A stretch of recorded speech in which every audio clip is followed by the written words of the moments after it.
Қайырлы күн подкаст көрермендері. Бүгін бізде қонақта Алматы облысы Еңбекшіқазақ ауданы әдістемелік бөлімінің басшысы Күнсбаева Мейрамгүл ханым, қош келдіңіз.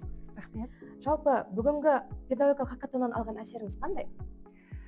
Бүгінгі педагогикалық хакатоннан алған әсерім өте қуаныш сезіміне бөленіп отырмын. Себебі біріншіден ұйымдастыру деңгейі өте жоғары болды.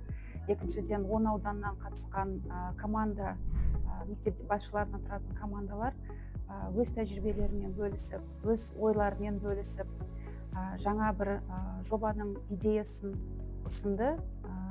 Бұл орайда білімдерін шыңдап, осы байқауда түрлі жаңағы 3 байқаудан өтсе, 3 турдан өтсе, бірінші турында да, екінші турында да, үшінші турында да жоғары деңгейлі бір өз ойларын, пікірлерін ашық айтып, осы жерде туындаған мәселелерді біз көрдік.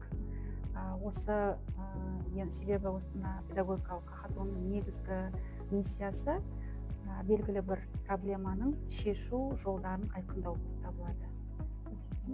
Қазіргі таңда нағыз көшбасшы болу қандай болу керек? Енді мен өзім осы әдістемелік орталыққа келмес бұрын мектеп басшысы болғанмын.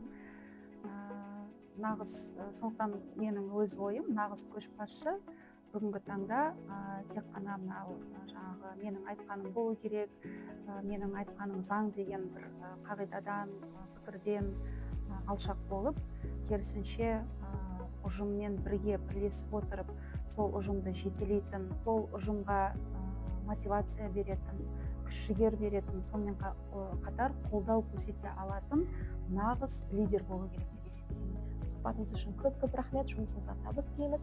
Қош, сау болыңыз. Көп рахмет.